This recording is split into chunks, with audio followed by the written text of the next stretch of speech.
This episode contains mature content that may be sensitive for some listeners. Listener discretion is advised.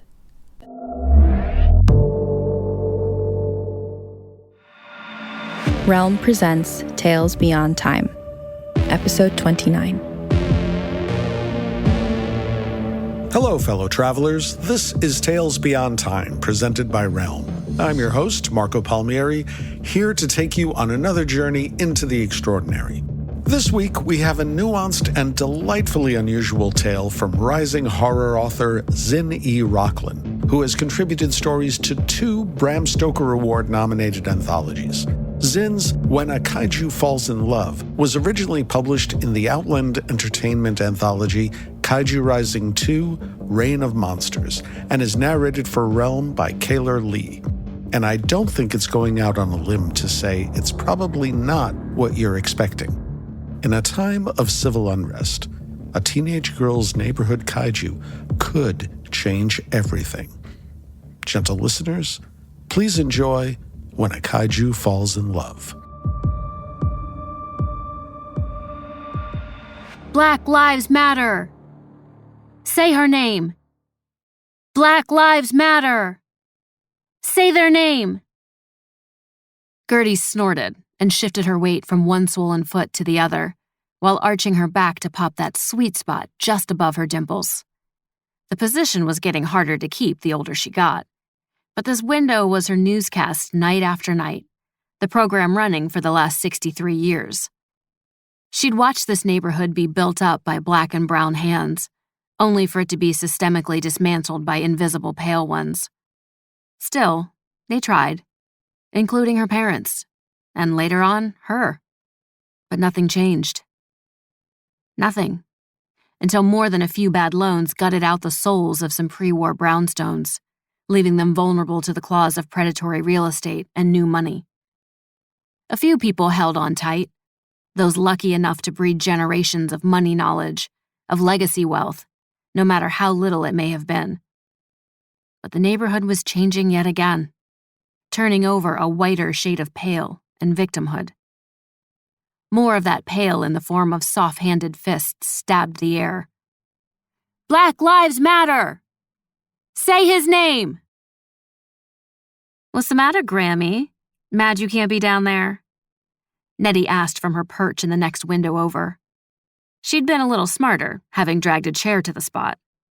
Her view was slightly obstructed by the lip of the windowsill, but at least her back didn't ache. Gertie rolled her eyes at her granddaughter's familiar tone, though the corner of her mouth upticked a bit. You should be marching for all of us, she shot back, just as sarcastic. Please, our lives don't matter enough for them to stop taking over the goddamn place, Gertie's daughter interjected as she shuffled into the living room. Angela plopped onto the couch and groaned as she pulled off her heels. What'd I tell you about that mouth of yours, Angie? Gertie grumbled. And I told you I get it from my mama, so how about that? All 3 women chuckled and sighed, shifting in mirroring ways. Silence briefly chilled the room as Angela let her head fall back against the couch cushions. What's for dinner? Nettie asked as her eyes trailed the last of the pathetically drawn crowd. All 15 white people rounded the corner half a block down, police escorts lazily flowing behind. Whatever your grandmother made, Angela mumbled sleepily. Leftovers, Gertie said. She'd have to stand in a moment, and the prospect made her tired. Ah, Grammy, Nettie whined playfully. She stood up in the chair and twisted her back this way and that, mimicking her grandmother like she had since she was a child, while also releasing the anger that clenched her belly. Shut your ass up, little girl, and eat what's heated up for you, Gertie groaned as she straightened up. Oh, good Lord, heal this fucking back. Immediately, Nettie launched into a censored version of the rap ballad, twerking her waist and popping her chest. She get it from her mama.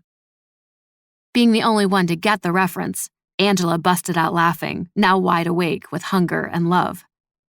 Gertie shook her head, shuffling from the room with a grin she hid from her daughter and granddaughter, as the nerves of the night ahead tickled her chest. Howard walked in just in time for the table to be set, while Nettie's twin brother Hannibal miraculously managed to avoid contributing anything but his after-practice body odor, sending Angela into a frenzy. "Go wash up! Ruining my damn appetite." In retaliation, Hannibal swept his mother up into a bear hug, briefly lifting her from the ground to set her right back down when her scream hit fever pitch. "Damn, Ma! Neighbor's gonna call the cops." Angela sucked her teeth and fidgeted with the oven.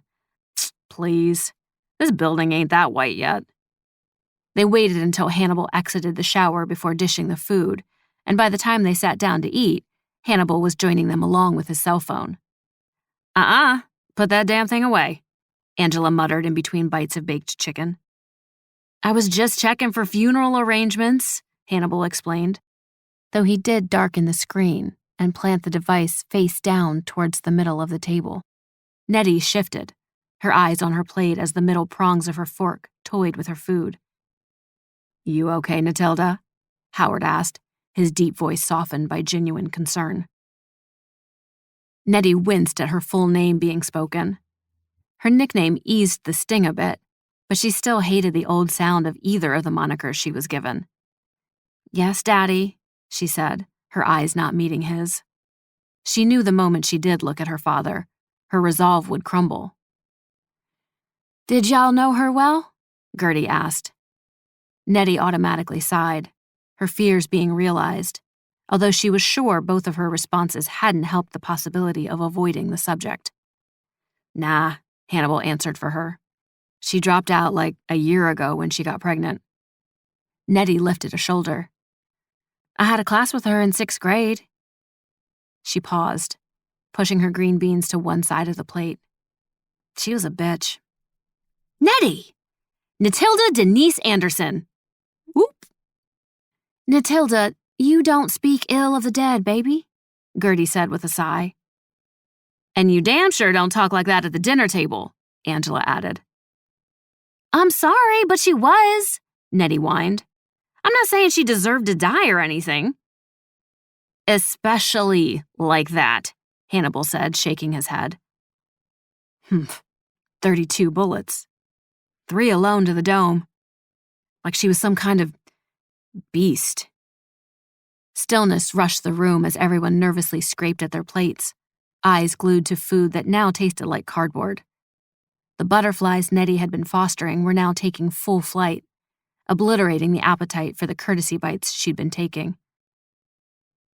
"They're going to find him, Daddy," she said, her voice smaller than her 16 years. "It's only a matter of time." Forks clattered against Corningware, and several sighs went off as Nettie kept her gaze down. Another regret of the night. She should have waited until she and Howard were alone. But she'd been worried about this for some months now, ever since that white couple bought the old trap house 3 blocks over on Harrison, right in the middle of a territory battle. Everyone and everything paused then, the gravity of gentrification weaving its way into the bloody fabric of the city's most notorious neighborhood. It was like watching a white dude jog his baby through the center of a gunfight, not one bullet touching him or his towhead progeny. AirPods blocking out the screams and shots. "Finish your plate," Howard said, his tone not much changed from the last time he spoke. "I have something for you to deliver." Nettie wasn't allowed to go anywhere near her father's study until the kitchen and dining room were spotless, so she and her brother decided on a best of Aretha Franklin and set to work. It was easy enough. Nothing like a Sunday dinner cleanup, but Angela had let them slip the last couple nights by allowing them to do the minimum. Now, sweeping, scrubbing countertops, the table and the stove, and a wipe out of the oven were required. It hadn't been lost on either of them that Angela was also delaying the inevitable. Everyone was on edge. And it had begun long before the murder of 17-year-old Estelle Dubois at the hands of their city's finest. Trayvon Martin, Michael Brown, Sandra Bland, Khalif Browder, Akai Gurley. The hashtags and the bodies attached to them were no strangers to their city. They held their own protests, ran their own programs, built their own safe houses against gun violence, gang initiations, and drug addiction, all funded from their own pockets. But none of it mattered to outside optics. The housing collapse meant most programs collapsed too. Employment was on the rise, but it was too late for their homes. The entire city was ready to explode. And explode it could, had they just given the word. But that would have been selfish. Would have called for wielding an indiscriminate power none of them could handle nor recover from. It was best to hold on as best they could, without losing their minds. And so, deliveries like the one Howard was about to give his daughter were necessary. She'd been doing runs like this ever since she was a child, usually at Howard's side, and then since last year, alone. The family hadn't been too happy about it, but Nettie insisted she was protected, and not just by the neighborhood itself. "He knows when I'm coming," Nettie'd said dreamily after one of Angela's tisk-filled scoldings. "And everyone else knows where I'm going, so nobody messes with me." She'd tried to hide it, that wistfulness. But it'd been hard, especially after spending hours at the rocky shore with him. Howard blinked at his daughter, not quite grasping the situation. He'd discussed it later that morning with Angela, and she popped a laugh in response. "At least you won't walk up in this house pregnant." They both stopped and looked at one another, faces contorting as they tried to imagine the impossible. "Never say some shit like that again," Howard said, shaking his head. "Yeah, I'm kind of mad at myself for that one," Angela agreed. "Daddy, you got a package?" Nettie said from the door, snapping Howard from the reverie. "Yes, baby girl, come in," he said, straightening his posture as the study door slid open. Nettie slipped inside as if sneaking in, her curvy body slithering through an opening wide enough for her alone. She slid the door shut behind her, careful of the squealing wheels and loud catch awaiting connection. She'd been doing this since she was a little girl, when she couldn't sleep and wanted to assist her father's projects. He worked as a data processing manager of the telecommunications giant that, at one point, had over half the neighborhood employed. By the grace of his ever-adaptability, Howard survived 6 major layoff seasons over the last 10 years, but even he knew he was running on borrowed time. "Isn't it too early?" Nettie asked excitedly. It seemed she hardly cared for the answer, but was trying not to be so eager to get out and be on her way to visit her paramour? It was such a strange thought, but it was clear his daughter was in puppy love. Obviously, she'd grow out of it as soon as she realized the extent of their relationship could only go so far. She was still young. The practicality of a partnership had yet to befall her as a challenge. Until then, until college and a career, he'd allow this, whatever it was. He'd keep Angela at bay and allow his baby girl some happiness, wherever she could find it. Especially on a night like tonight. "Nah, it's not," he finally said as she sat down in her favorite seat, the rocking chair where her mother had nursed both her and Hannibal, until they all fell asleep. Nettie never wanted to be too far from her father from the time she was born. Angela swore it was even before that. She blamed him for having to be put on bed rest. Nettie wouldn't stand for Angela going to work and being away from her father's scent. Howard thought the both of them ridiculous, but secretly adored the idea of both his girls being close always. With the neighborhood upset, Sister Ulin thought we should head off any issues by being proactive. "Keep him distracted," Nettie said. Howard smirked. "Yeah." Nettie shrugged. "What am I bringing?" "More parts. Our boy likes puzzles."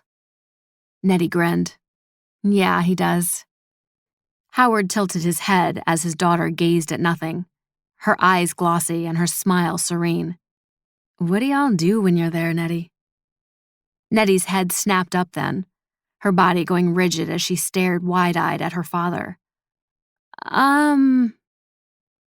mean, do y'all talk? Wait, how can y'all talk?"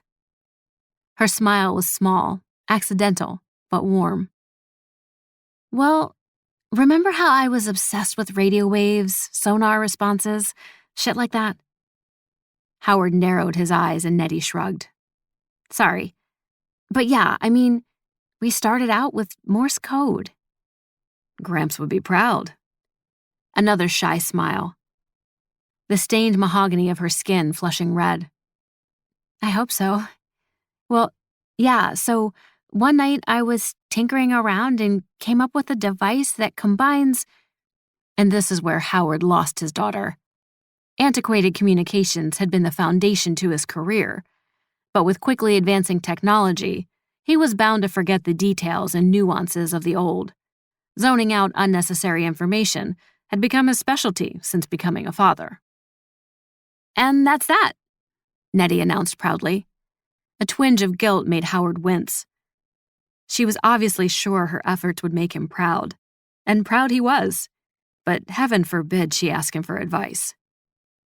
Well, damn, Nettie, he said, hoping he sounded as honored as he actually was.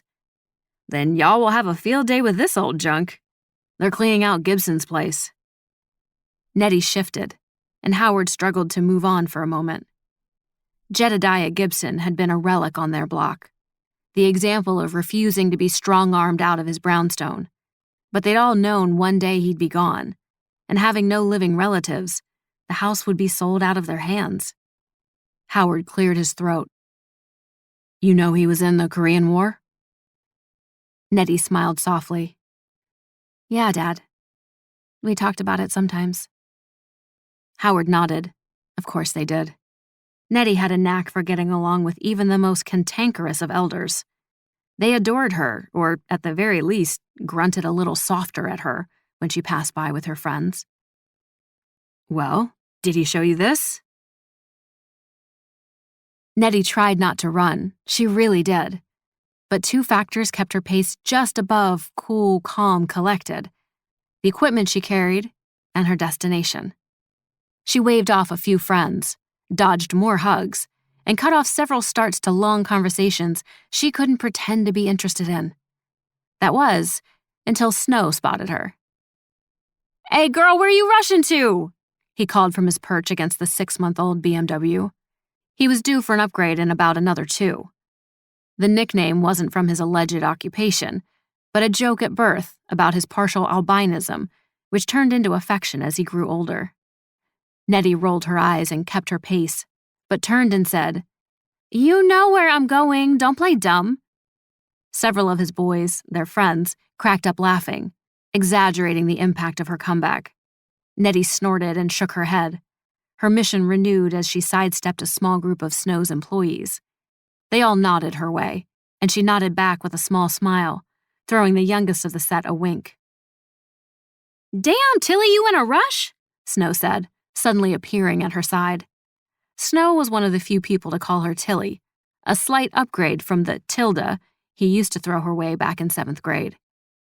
When he realized just why she was ignoring him, Tilly was born. You and your light-skinned tendencies, Nettie snapped back.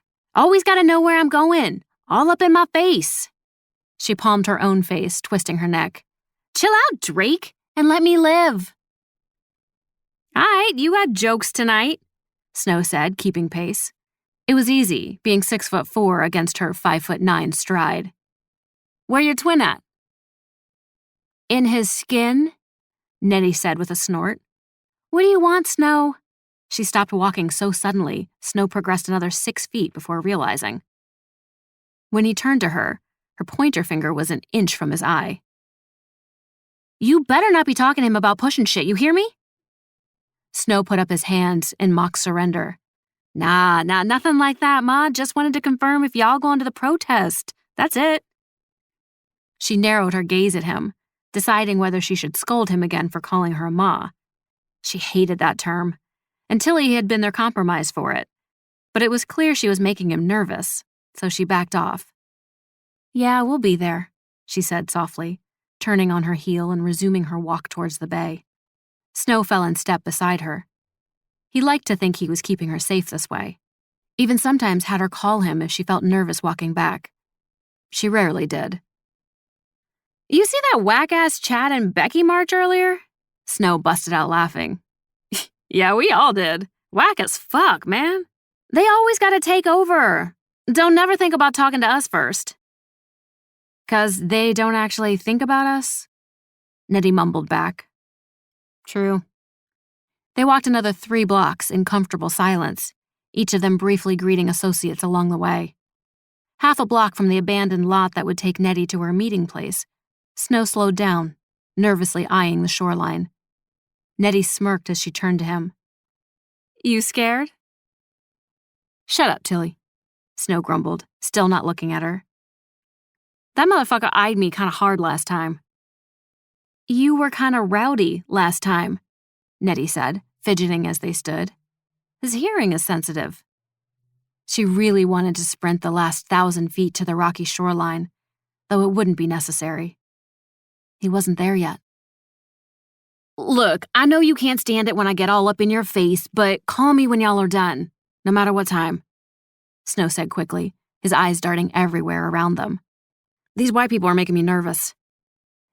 Nettie nodded, not having the heart to even joke about his justified paranoia. They were going to have to discuss this wave of change, all of them, including him. Relocation was going to be nearly impossible, but something was going to have to be figured out before he was by the wrong people. "All right, I will," she said. Snow smirked at her.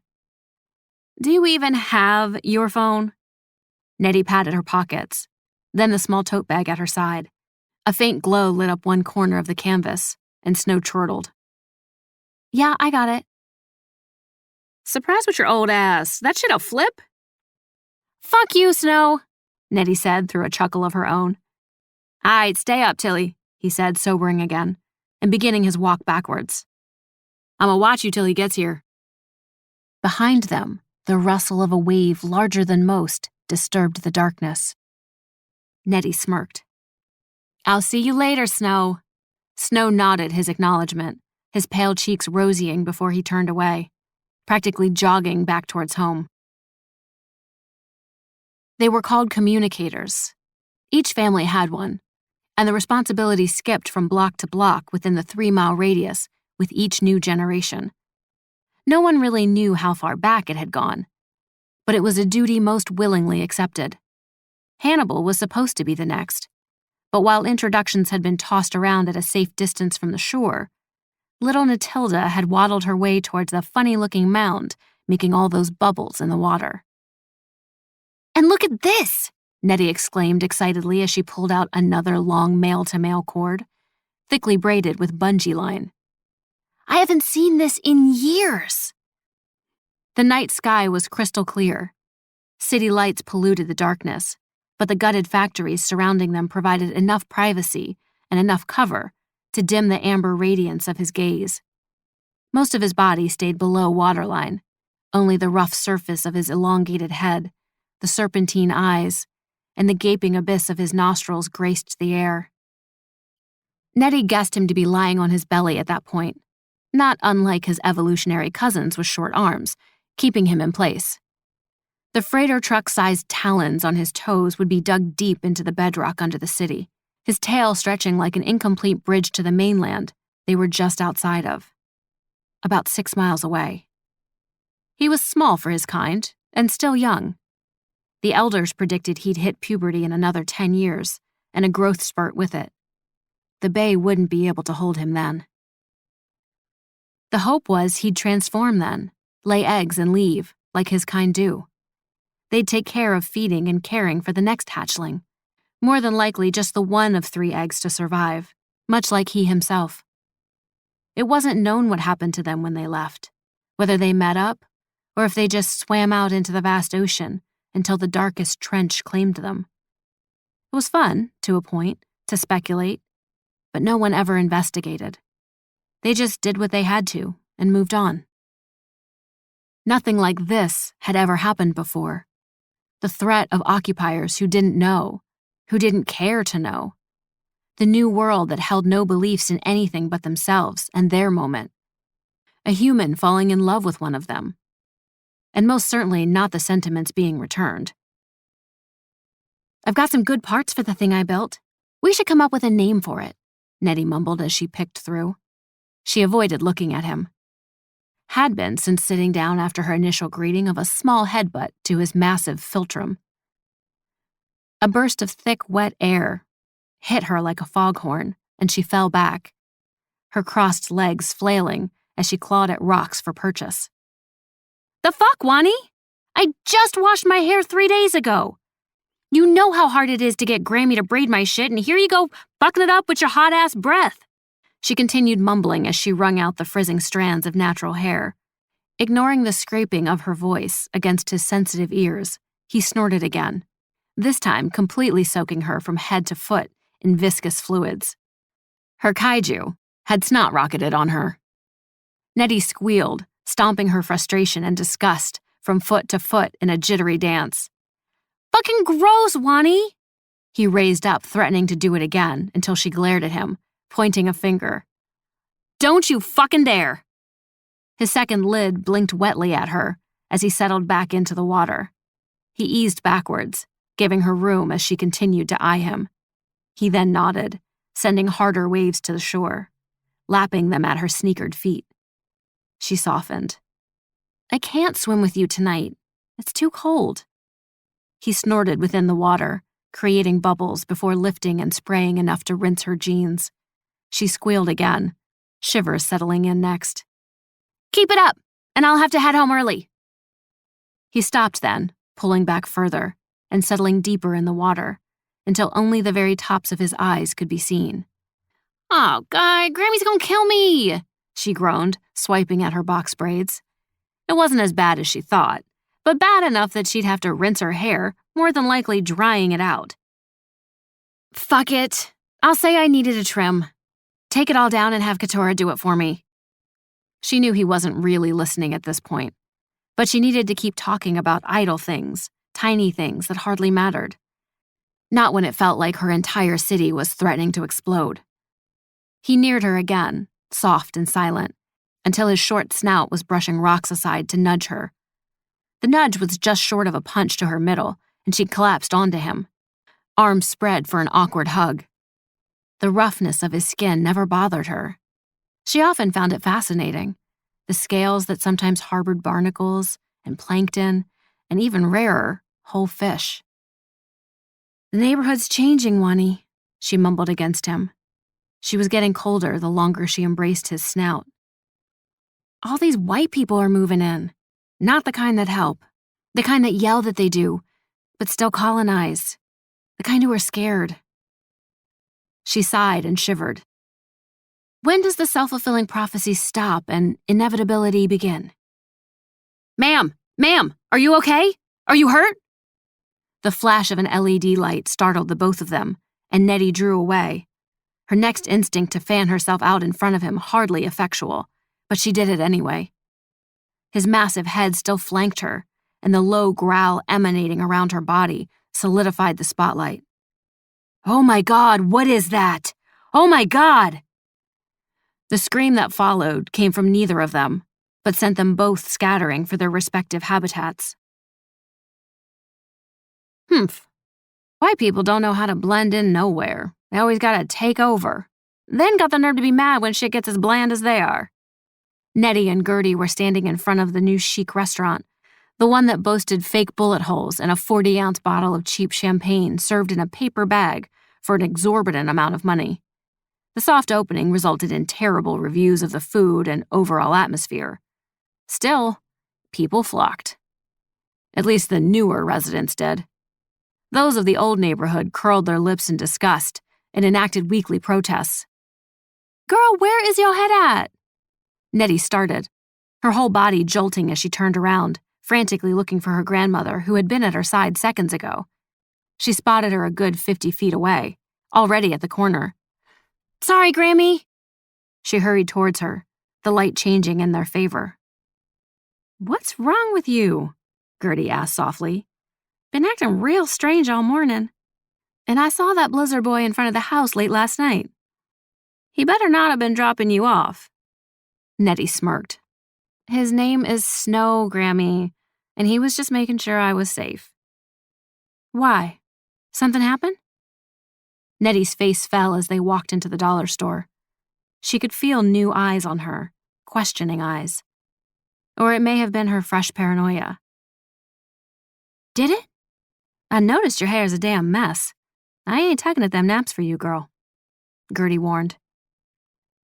Nah, Katora said I needed a trim anyway, so I'ma go over by her later.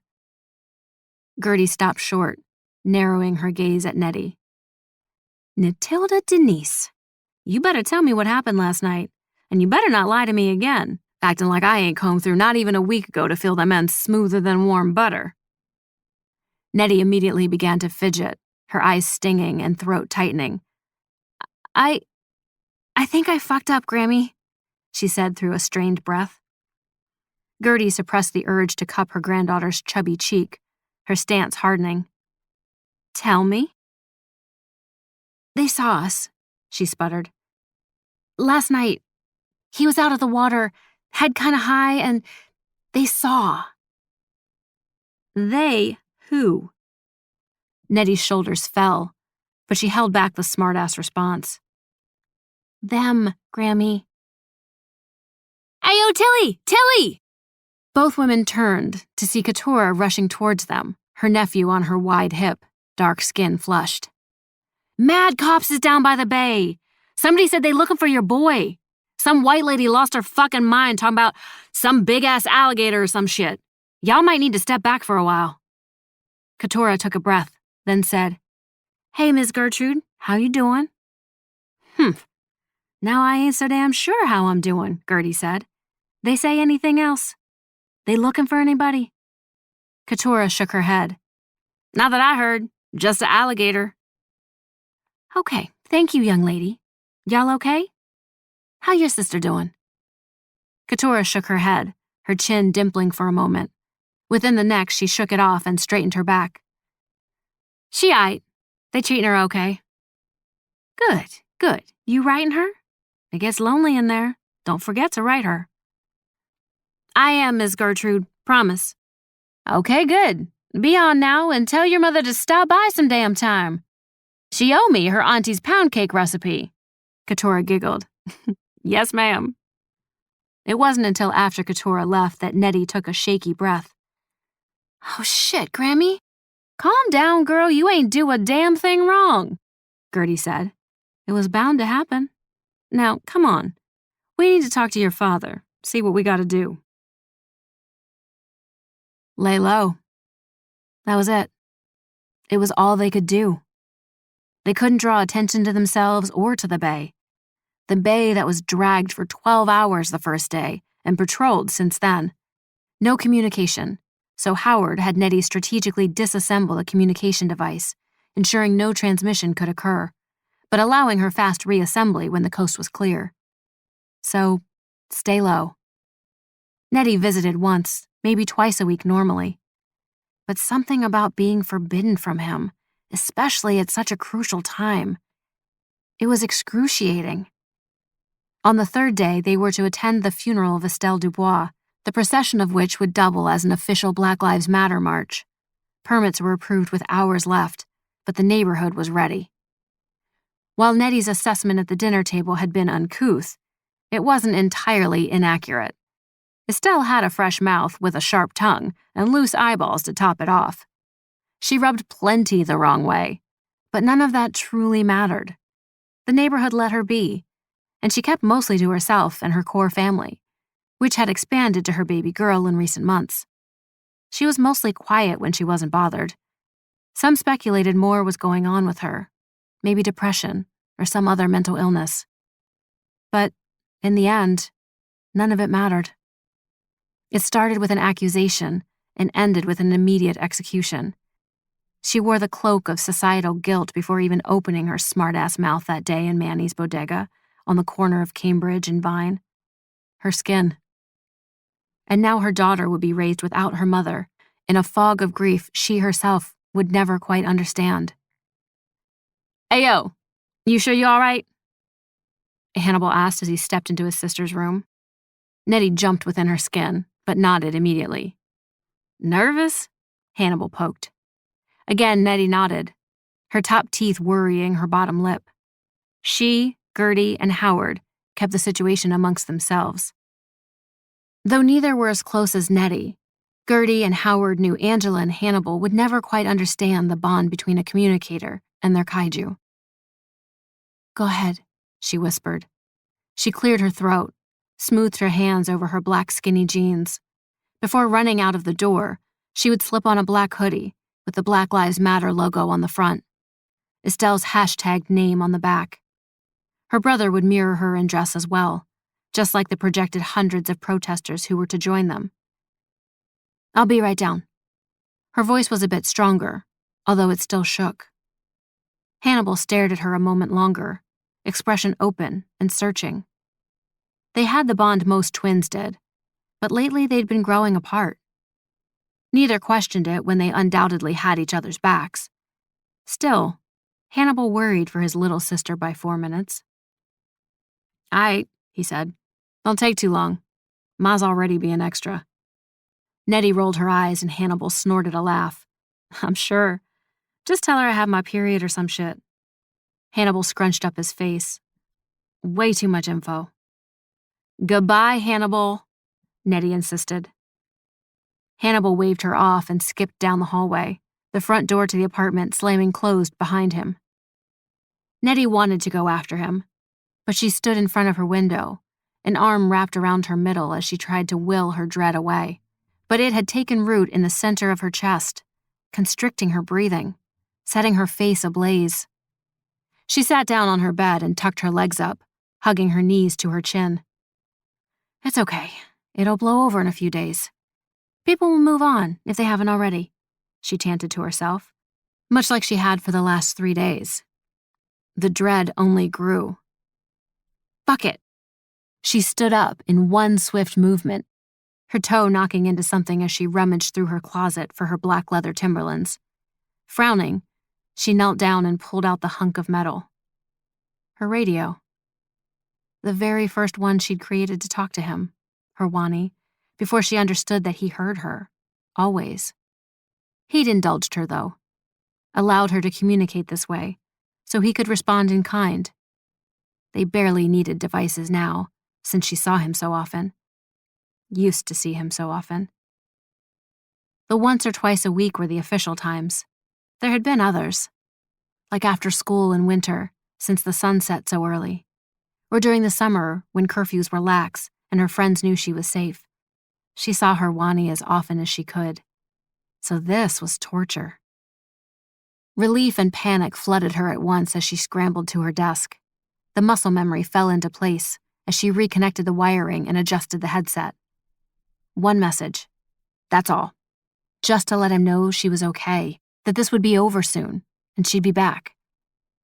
She turned the dial and was immediately assaulted by what most would mistake as wail songs. He'd been crying for her this whole time, waiting, not understanding what had happened. Her eyes stung as she listened. She couldn't decipher most of it, but the lilt of those notes tore at her. Okay, real quick, let me just... But her bravado failed her for a moment, and she popped a sob. He'd missed her, much like she'd missed him. And so, placing her fingers on the straight key, she began tapping out her message. "What took you so long?" Angela snapped as she watched her daughter skip down the stoop. "I thought I got my period," Nettie said, smiling hard. Angela eyed her daughter suspiciously. While the condition would explain her mood shift for the last few days, it sure as hell wouldn't explain that moony expression on her face now. If she was late, that was a problem. If she wasn't, Nettie was prone to whining, baby-like behavior, usually up under everyone and seeking pity. While the pity was well-deserved, Nettie tended to push the boundary of decency when explaining her plight, and she loved explaining her plight. "Stop it, Mom, fine," Nettie said with a giggle. She even planted a kiss on Angela's cheek, setting off more alarms. "Promise." Angela decided to let it go, considering what the day itself would entail. She was going to allow her daughter whatever bit of happiness she could find, and keep an eye on her while she was at it. "You okay, Grammy?" "Hell no, girl, this back is killing me," Gertie said, placing a hand on her lower back to emphasize. The cane wasn't doing shit to relieve the pressure, but her granddaughter slipping an arm around hers helped a little more than a little bit. "I'm gonna head back, start on dinner." "You sure? You want me to walk with you?" But Gertie was already shaking her head. It was a beautiful service, but I can't do no protest. Shout loud and proud for me, girl. Nettie beamed down at her grandmother. Will do. Gertie hugged her granddaughter a little tighter and longer than usual. A little longer. Nettie tensed at first, but then allowed it, planting a large smack of a kiss to her smooth cheek. They let go and Gertie started off without another word. When she was almost out of range, Nettie shouted, "Make something good, old lady!" By the time Gertie turned around to cuss her little insolent ass out, Nettie had been swallowed up by the crowd of black on black. That dread had returned, this time a bit different, but it was just as heavy, just as breathtaking. Nettie had fucked up. She wasn't sure how yet, but she felt in her chest that last transmission was pushing what little luck she had left. But still she marched. She hollered for Estelle, for those she didn't know, for herself, for her future. She raised her fist in the darkening sky, and she yelled along with her neighbors who were desperate for change, desperate for the chance to be human, to be seen as such, to be treated as such within their lifetime. She cried for the present. At the end of the route, the crowds dispersed into huddles of planning. Sign-up sheets were going around for volunteering and for the next round of protests. The vibe was electrified, emotional, yet filled with hope. Nettie smiled.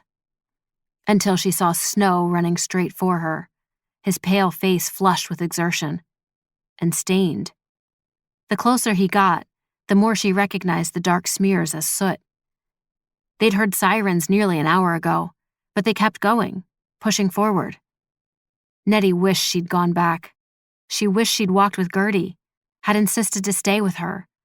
Maybe make her lie down and make her a snack. Start on dinner. Watch television. Anything. She should have been there. "Ayo, Tilly, they raided y'all's building," Snow said breathlessly. His eyes flicked about him as he watched his crew inform others of the news. Murmurs came alive as the crowd started to close in. "Wait, what?" she screeched, calling attention to a few others surrounding them. In the next moment, Hannibal was at her side with Angela and Howard hustling towards them. "The cops! They had some bogus warrant, wanted to search the place for a radio or some shit," he said, sounding much more collected. "So there was some kind of suspicious transmission." "Grammy!" Nettie rushed. "What about Grammy?" "They burned the building, Tilly," Snow explained, hoping he didn't have to say the words. "They fucked up. Tear gassed the fuck out of the spot and one of them hit Prissy's heater." Priscilla, their downstairs neighbor who was always cold. "The whole shit is gone, Tilly. The whole block burning." "Young man, explain this to me," Howard said, stepping forward and grabbing the front of Snow's hoodie in a clenched fist. "Where is Gertrude?" Snow grit his jaw, letting himself be humiliated as he said, "She's gone, Mr. Anderson. She ain't make it out. Nobody did." Howard's fist loosened in time for him to catch his wife as she fell, unconscious. Next to Nettie, Hannibal clenched his fists. "You saying everything is gone?" Hannibal pressed, shifting from one foot to the other. Snow nodded, his body language mirroring Hannibal's. "I don't know about y'all, but I'm about tired of this shit." The crowd quieted as they turned to see Elder Ullin hobble towards them, adorned in all white. The only two who didn't were Nettie and Howard, the latter of whom was still clinging to Angela. "We can't even go to the corner store without being accused, tried, and executed for some shit. Now Gertie's paying the same price?" Ullin snorted and shook her thin head. "A 78-year-old woman they probably ain't even see. Fuck 'em." Her blue-ringed eyes flickered over to Nettie. "Call him." Nettie's jaw loosened, her tongue lolling for protestation that wouldn't come. "Be aight. We know these parts. They don't. We been rebuilding since Tulsa and Rosewood. We can do it again." Call him. It's time we used our own executioner. Without another word, Nettie stepped off, breaking into a full-on run towards the bay. They were more than communicators. They were caretakers. They were creators, lovers, families, friends. They were a people unto their own, a people forced to make do with what could be taken. They were protectors. They were keepers. And tonight, they would be destroyers. Natilda ran as fast as her legs could carry her, her lungs on fire as the cool air snatched at reserves, hardly having time to replenish her. She felt the neighborhood at her back, heard snow calling for folks, smelled the smoke, the char of burnt flesh, of lost hope, of dead generations. Or it may have just been her imagination. Her guilt threatened to singe the back of her throat as tears blurred her vision. Yet still, she pushed. She ran until her Timbs crunched glass, kicked rocks, slapped at the awaiting shore. Only then did she stop. Hands on knees, mouth gaping, sucking at the air for a steady breath that her sobs wouldn't let her claim. In all her years, never once had she cried like this. Never had she lost like this. But as the waters ran towards her, engulfing her boots, climbing up the darkness of her jeans until she was waist-deep in the adjusting shoreline, she realized just how much she was set to gain. The low growl hit deep within her belly, and she held a hand there, the smile slow and sad. "They killed Grammy," she whispered. The water shifted again, a soft whine piercing the air loud enough to make Nettie's neck twitch as she winced. The whine eased into an open throat groan, oddly melodic, filled with pain. Nettie felt her knees give way, and she collapsed into the shallow pool, head submerged, body colliding into a rough patch of scales, barnacles, shells, and the ever-so-rare whole fish. A catfish this time. As Nettie felt the chill of the night air against her skin once more, she rescued it, pulling it from the clutches of Wani's skin and tossing it below. Below became farther and farther away, as Nettie belly crawled to the edge of Wani's snout. 4 stories, 7, 10. She held on to the curve of his nostril, her nails digging deep, her grip secure. Her Wani had grown since the summer, since they'd last gone night swimming together. Even then, he hadn't stood tall like now. 15, 22, 27.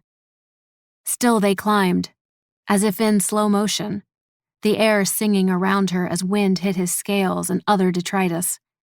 She was reminded of her father's job, the one before last, the one with the view of the world from its windows.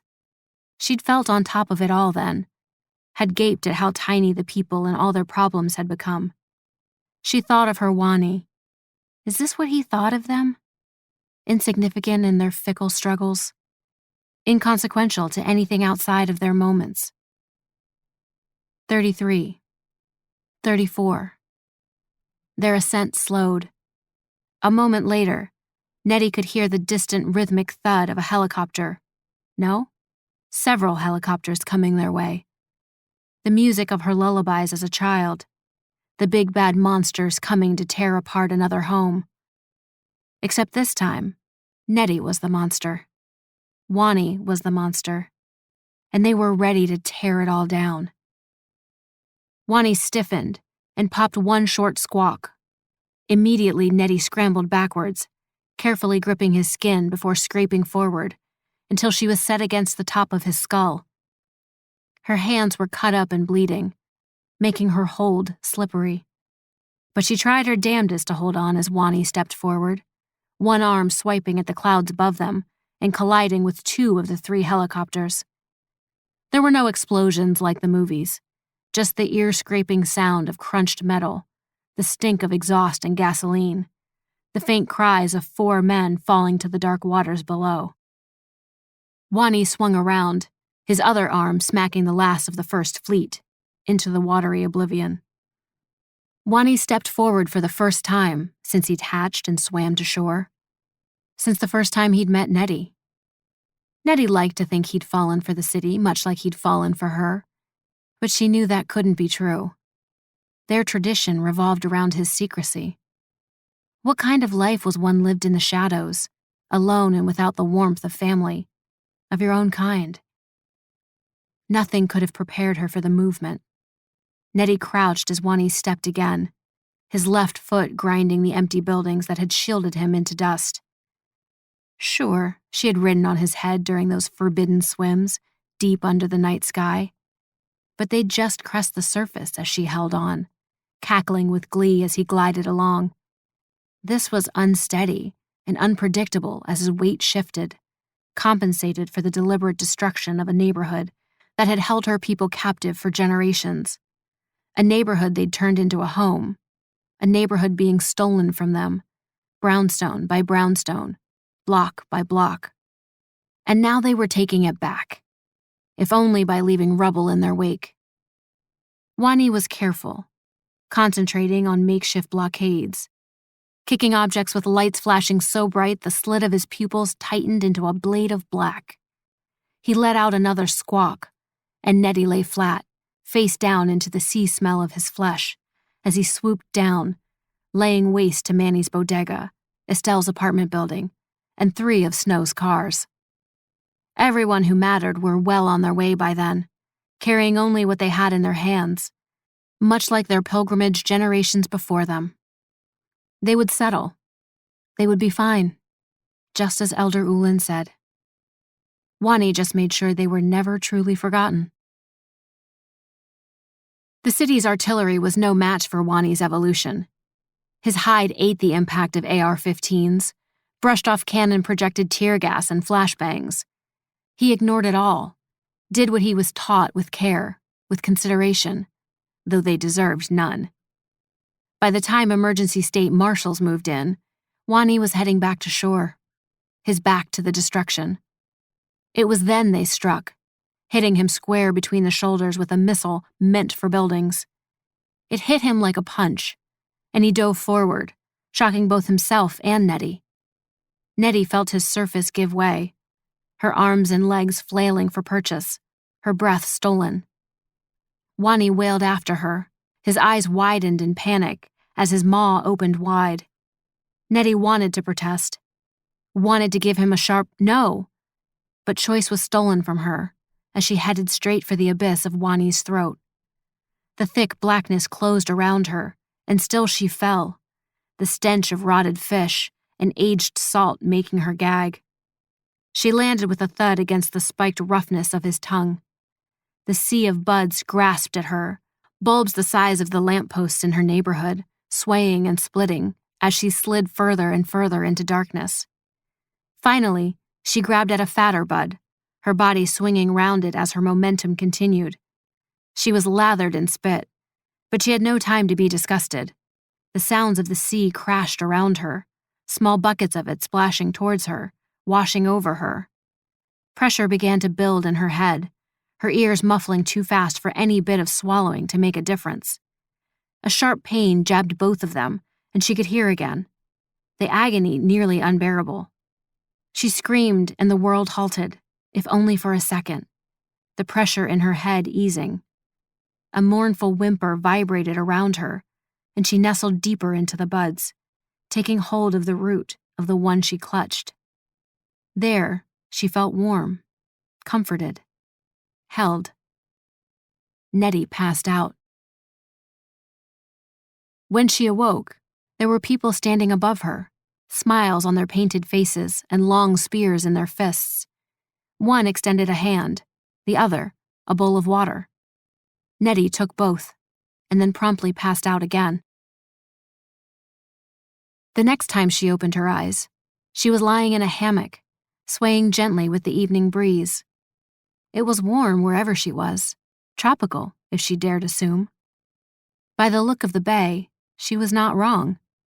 Blue-green waters, slate-gray plateaus overgrown with moss-like forests, and massive raptor-like birds cawing as they flew overhead, and one massive ape sitting patiently amongst it all, watching her, waiting. Next to it, her Wani, and behind him, his kind, 2 of them, smaller, but still his. They all watched her. They all waited. In the coming days, Nettie would find her strength through the meals provided first by the tribe, then hunted by her. They communicated in rudimentary ways, all giving way to her leadership, her Wani. She came to know the names of the others: Gojira, Manila, Kong. They would come to know her, respect her, listen to her. Because a war was set to come, and this time, they were staying. Stories help us to cope with pain, to articulate rage, to fight helplessness, to shine a spotlight on harm. They use symbols and metaphors, and when those symbols are as bold as a giant rampaging monster that imprints on a black teenage girl, they stay with us. Ready for more sharp social commentary? Check out Spider King, in which a wrongly incarcerated black man makes a very dangerous bargain to earn his freedom. Or maybe try If I Go Missing, The Witches Did It, starring Gabourey Sidibe, and find out what happens when a black writer goes missing and a white podcast host with a savior complex takes up the cause of finding her. You can find both shows right now wherever you get your podcasts. Until next time, whatever dimension you're in, safe travels. You're listening to Tales Beyond Time, created and produced by Realm, your portal to another world. Listen away.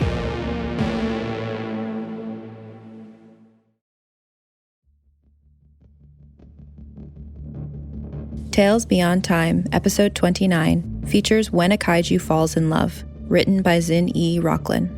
It is produced by Mary Osadolahi and Marco Palmieri, associate produced by Alexis Latshaw, and executive produced by Molly Barton. Hosted by Marco Palmieri and performed by Keylor Leigh. Audio produced by Tie Def Studios. Additional editing by Nicholas Papaleo. Cover art by Kendall Thomas.